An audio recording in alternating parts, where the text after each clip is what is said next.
안녕하십시오. 오늘도 이신근TV에 오신 여러분을 뜨겁게 환영합니다. 반갑고요. 고맙습니다. 제목은 시사톡톡 48번째입니다. 서울신대 흑역사, 서울신대의 어두운 역사입니다. 그저께 서울신대 이사회가 박영식 교수의 해임을 최종적으로 결정했습니다. 오래전에 서울신대 이사회가 나를 해임, 재임용 거부할 때도 겉으로는 교수 품위 위반이라는 그럴듯한 이유를 내세웠지만 실제로는 이사장의 직원 부정 채용을 내가 저지한 것이 가장 큰 이유였습니다. 이에 관해서는 아래 동영상을 참조하시기를 바랍니다. 이사회가 박영식 교수 해임을 결정한 이유도 저의 사례와 매우 흡사합니다. 겉으로는 교단신학 위배라는 이유를 내세웠지만 실제로는 창조과학자를 끌어들여서라도 궁핍한 대학 재정을 메꿔보려는 시도를 박영식 교수가 저지한 것이 가장 큰 이유였습니다. 그들이 박영식 교수를 해임한 신학적 기준을 엄격히 적용한다면 황 총장을 비롯한 많은 교수들도 해임되어야 마땅할 정도로 교단 신학에서 이미 멀리 벗어나 있습니다. 이것은 교단 신학 위배라는 이유가 얼마나 사악한 왜곡과 음흉한 내로남불인가를 분명히 보여줍니다. 이에 관해서는 지영은 목사가 쓴 아래 글도 참조해 보시기를 바랍니다. 이로써 힘없는 박영식 교수를 격권으로 마구 짓밟은 그들은 자신의 야만성을 드러냄으로써 스스로 더 큰 심판을 자초한 셈입니다. 아래 홍성표 목사의 글도 보여주듯이 성결교단과 서울신대는 오래전부터 정치 브로커들에 의해 오염되어 왔지만 이것은 근절되기는커녕 더 교묘하게 진화 발전해 왔습니다. 이번 박영식 교수 해임도 교단 권력자의 자식을 교수 자리에 앉히려고 미리 계획한 더러운 음모에서 시작된 것은 아닌지 내가 의심하는 이유입니다. 방금 알려드렸듯이 지흥은 목사와 홍성표 목사의 글, 페이스북에서 발견한 이 두 글을 여러분에게 소개하고 길이길이 이 내용을 남겨서 후손들에게 교훈을 삼으려고 합니다. 성락교회 전 총회장 지흥은 제목이 서울신학대학교의 박영식 교수 사건에 관하여 그리고 참고사항이라는 글이 있습니다. 1. 이 글은 제가 2024년 6월 17일에 올린 것입니다. 2. 2024년 6월 19일에 글의 5번에 추가 내용을 올립니다. 황덕형 교수의 글인데 학자로서 유신 진화론을 주장한 논지의 글입니다. 내가 교단의 부총회장이던 2020년에 박영식 교수 문제가 시작되었다. 부총회장에서 총회장이 된 시기에도 이 문제가 계속 이어져서 나는 이 사건이 시작되는 상황부터 알고 있다. 나는 이 사건이 이렇게 오래 갈 것이라고는 생각하지 못했다. 학교 밖으로 신학계와 일반 학계까지, 학교 밖으로 교단과 교계 및 사회까지 확산되리라고는 생각하지 못했다. 2. 사건의 발단은 창조과학회와 관련되어 있다. 창세기 1장의 6일을 오늘날의 하루로 믿으며 전지 창조가 6천년 전에 일어났다고 믿는 견해가 창조과학인데 서울신대에서 이 입장을 가진 사람을 학교에서 강의하게 했다. 2020년 1학기부터 3년 동안 강의가 진행됐다. 박영식 교수가 이것을 비판했고 이 때문에 학교 측 총장과 이사장과 박 교수 사이에 갈등이 생겼다. 학교 측이 박 교수의 신학을 꼬투리로 잡았다. 박 교수가 창조과학회 입장을 비판하니 박 교수의 연구 주제 중 하나인 유신 진화론을 공격하기 시작한 것이다. 3. 근래에 한국의 신학대학교들에서 갈등이 심하다. 사람이 모인 집단 어디에서나 주도권 다툼이 있다. 성결교단에서 서울신대에 조금만 관심을 가진 사람은 다 안다. 서울신학대학교 내부의 학내의 정치적 갈등이 상당히 심각하다. 오래됐다.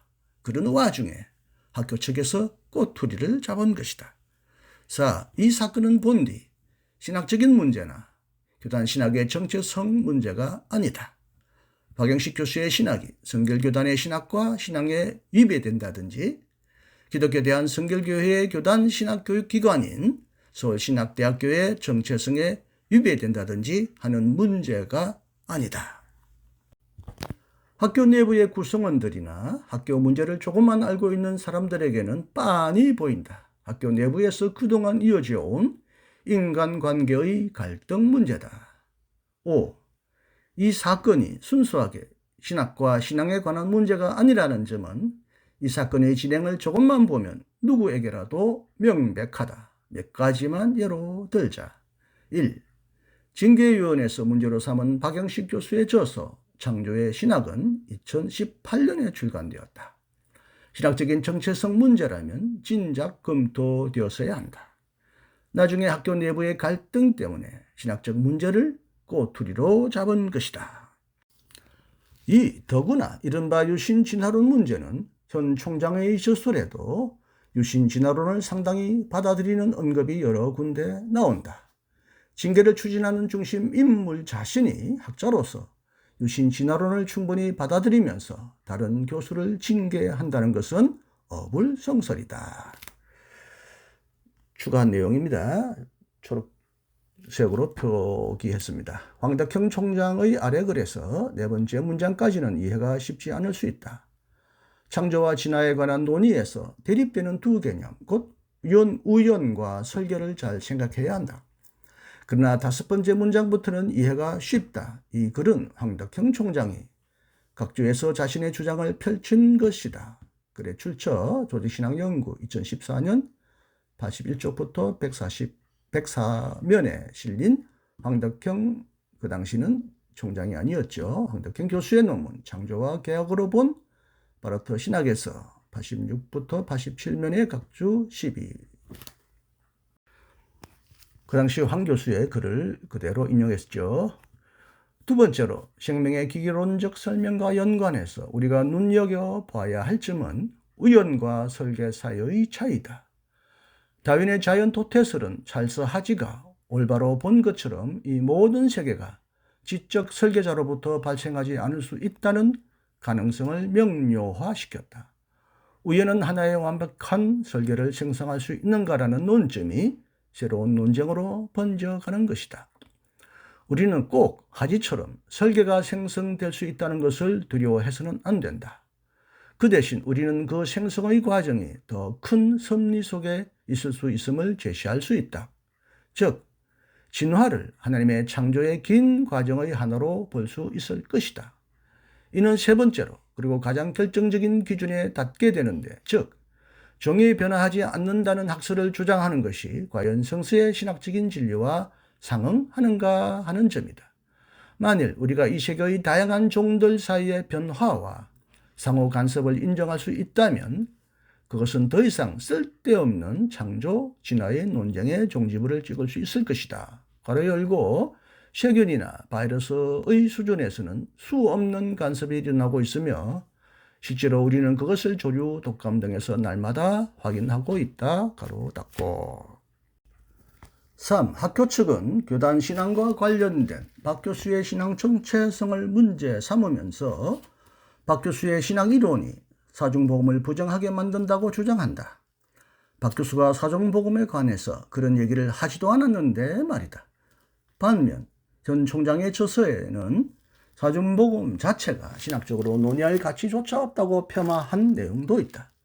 사중복음에 관한 내용은 성결교단의 헌법에 명기된 사항인데 말이다. 6. 이 사안에서 중요한 점. 만일 신학과 신앙에 관한 정체성 문제라면 학교 측에서 창조과학에 관한 입장을 밝혀야 한다. 이 주장을 가르치는 사람을 불러다가 3년이나 강의를 맡겼으니 말이다. 그러나 박 교수 사건이 확대되는 과정에서 지금까지도 학교 측은 창조과학에 관하여 공식적으로 이런 방구도 언급한 바 없다. 불편할 것이다. 창조과학을 지지한다고 할 수는 없을 테니까 말이다. 징계위원회는 공식적인 기구다. 법적으로 사안을 검토하여 교수를 징계하는 상황이다. 어떤 사안이든지 문제를 객관적으로 검토할 때 사안의 발단과 전개 과정을 살피는 것이 당연하다. 징계위원회는 이 문제를 신학적 정체성의 문제로 보고 박 교수를 해임 결의했다. 그러나 사건의 발단은 전혀 다루지 않았다. 창조과학을 가르치는 사람에게 강의를 맡기고 박 교수가 그것을 비판한 것이 발단이다. 그러나 다루지 않았다. 박 교수의 신학에서 어떤 점이 문제가 되는지를 판단하면서 이른바 유신진화론은 수도 없이 언급한다. 그러나 현재의 사안에서 유신진화론과 뗄 수 없이 연관된 창조과학은 공식적으로 언급도 하지 않는다. 불편할 것이다. 창조과학을 다루면 지금까지 추진해온 조사위원회와 징계위원회의 모든 행보가 꼬이니 말이다. 8. 참고로 일반적인 사람들에게 오해가 있는 것이 많이 보여서 잠깐 언급한다. 교회에 관한 신학이론이 교회론, 예수 그리스도에 관한 신학이론이 기독론이다. 이처럼 창조에 관한 신학이론을 창조론이라고 한다. 창조론에는 여러 가지 이론이 있다. 지구가 6천여 년 전에 창조됐다고 믿는 창조과학, 자연 만물의 정교한 구조를 근거로 이를 만든 존재가 있다고 추론하는 지적 설계론, 진화에 관한 과학적 연구 결과를 신학적으로 해석하며 논의를 전개하는 유신진화론, 양자역학 등 최신 과학의 연구 결과들을 수용할 논의 공간을 주는 계속적 창조론 등이다. 9. 유신진화론이란 같은 단어를 쓴다고 해도 학자들마다 구체적인 내용이 다르다. 신학적으로 논의한다는 게 그런 것이다. 세부 내용은 달라도 진화에 관한 객관적인 과학의 연구 결과를 이 시대의 기독교 신앙에서 어떻게 볼 것인지 진지하게 논의한다는 점에서는 공통적이다. 진화 또는 진화론이란 단어만 들어도 알레르기 반응을 보이는 사람들이 있다. 무신론적 진화론은 명백하게 기독교 신앙에 대립한다. 유신진화론은 명칭부터 분명하게 다르다. 양자역학 등 최근의 과학적 성과를 주목하면서 장로회 신학대학교 총장을 지낸 김명용 교수는 계속적 창조론을 펼친다. 이 견해는 현대과학의 발견 및 검증 결과를 도외시할 수 없고 어떻게든 기독교 신학과 신앙에서 이를 검토해야 한다는 전제를 갖고 있다. 최근 과학의 상황을 검토하는 데서 진화에 연관된 것도 예외는 아니다. 이런 점에서 큰 틀에서는 계속적 창조론도 넓은 의미의 유신진화론적 범주에 포함된다.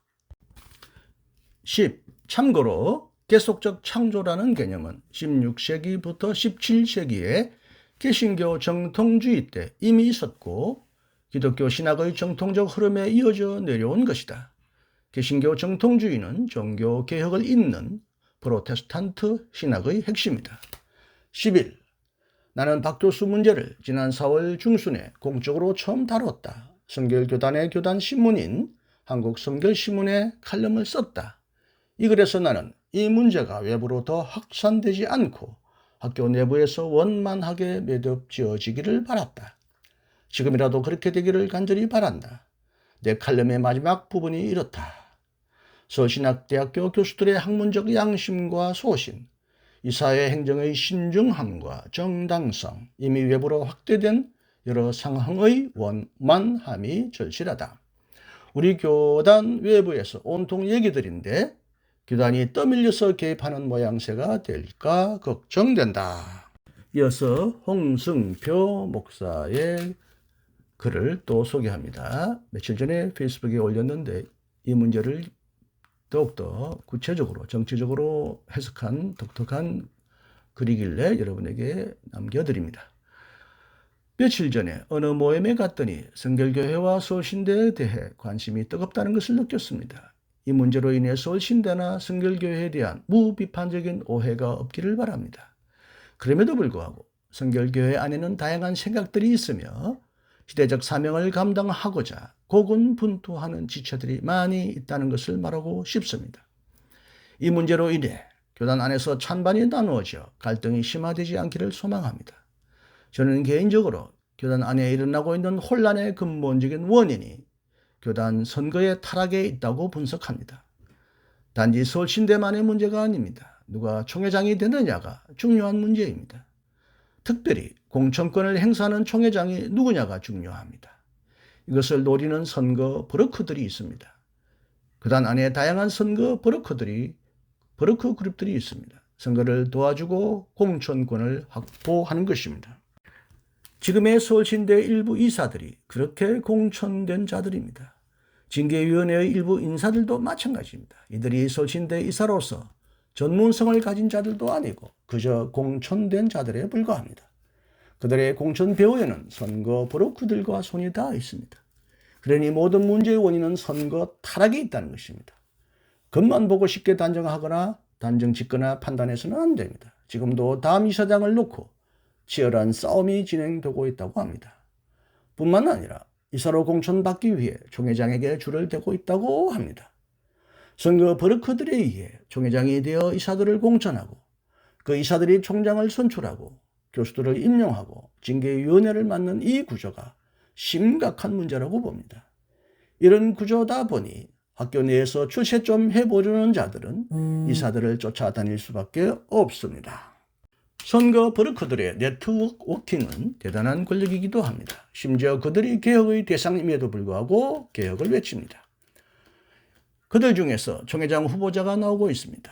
그들은 이미 교단 노른자 자유를 차지하고 있습니다. 성결교회나 서울신대가 제 역할을 하려면 교단 선거가 개혁되어야 합니다. 돈 봉투를 돌리지 않는 것만이 개혁이 아닙니다. 이런 버러크들을 색출해서 선거판에서 추방시켜야 합니다. 이들에게 속아 넘어가서는 안 됩니다. 이런 버러크 세력들을 허용해주고 이용하려는 우리들의 마음을 반성해야 합니다. 정정당당한 선거 문화가 형성되도록 우리 모두가 노력해야 합니다. 선거 버러크들은 단지 선거에만 개입하는 것이 아닙니다. 담임 목사 청빙에도 개입하고 있습니다.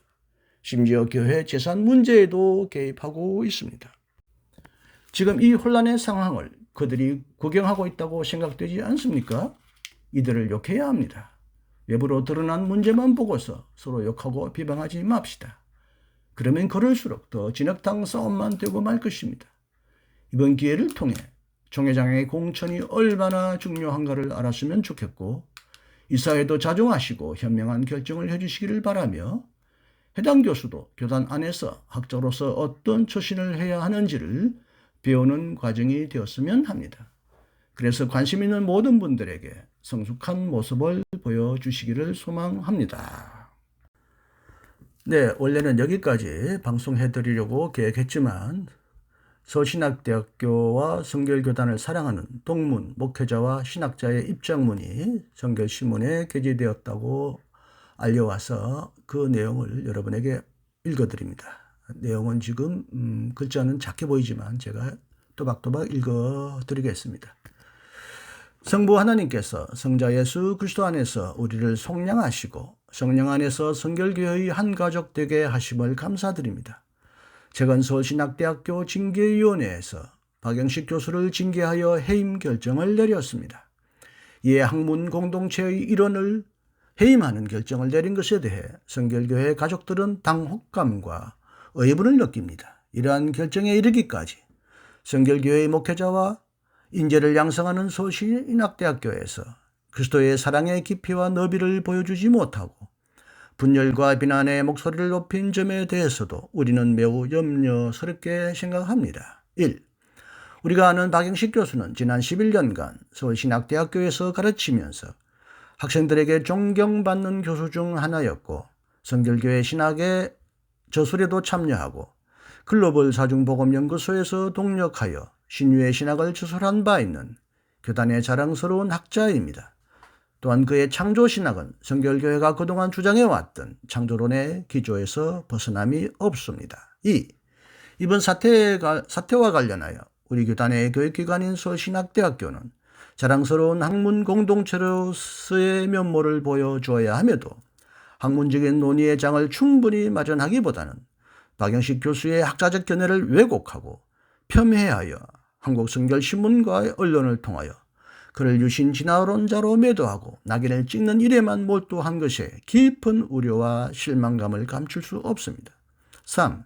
또한 학교의 주요 보직자들이 일부 학회의 회원들을 독려하여 박 교수의 창조신학을 곡해하고 그의 신학적 입장을 반대하는 성명서 등을 유도하였으며 심지어 이런 일에 교단 내 평신도 지도자들을 동원하려고 한 점에서 같은 공동체의 구성원이며 동료 교수로서 갖춰야 할 인간적 태도와 품위에 어긋나는 행동을 보인 점에 안타까움을 느낍니다. 4. 지금까지 서울신학대학교와 성결교단이 학교와 여러 교단과의 관계에서 보여준 포용적이고 따뜻한 웨슬리안 복음주의의 정신이 협소한 근본주의와 교권주의로 오해될 처지에 놓이게 된 것은 교단과 학교의 위상에 치명적인 손실이라고 볼 수 있습니다. 이미 여러 학계에서 박영식 교수의 징계에 대해서 지속적으로 유감을 표명하며 징계 철회를 요구하는 것은 소신대의 징계 결정이 일반 사회법의 상식과 도의를 벗어난 처사이기 때문입니다. 특히 창조과학을 깎아내렸다는 이유로 교수의 교직을 박탈하는 일이 우리 교단 서울신학대학교에서 일어난 것에 깊은 유감을 표합니다. 5. 예서울신학대학교 동문 목회자와 신학자는 박영식 교수의 해임 과정을 보면서 서울신학대학교가 갈등을 봉합하지 못하고 상처와 혼란을 성결가족 전체에게 준 점, 또 인간적으로 한 가족의 가장으로 살아가는 박영식 교수와 그 가족의 생존권을 박탈한 매정한 태도에 슬픔과 분노를 느끼며 이제라도 학교 부분이 그리스도의 심정을 회복하고 회개하기를 원합니다. 그리하여 서울신학대학교가 시대의 예언자들을 양성하는 진리의 상합탑으로 제 기능을 속히 회복할 수 있기를 간절히 기도하며 기독교 대한성결교회 총회와 성결교단 가족들이 이 문제에 계속 관심을 가져주시기를 부탁드립니다. 서울신학대학교와 성결교단을 사랑하는 목회자 및 동문 홍은혜 목사외 580명, 성결교회 신학자 최인식 교수외 42명, 그 가운데는 제 이름도 포함되어 있습니다. 총 624명. 유감스럽게도 이 성명서가 나오기 전에 해임이 이사회에서 결정되어서 실제적으로는 큰 힘을 발휘하지 못한 듯이 보입니다. 그러나 앞으로 문제 해결을 위한 가능성은 얼마든지 열려 있다고 봅니다. 우리 모두의 각성과 진지한 고민을 요구합니다. 시사톡톡 48번째 서울신대 흑역사, 끝까지 경청해 주셔서 감사합니다.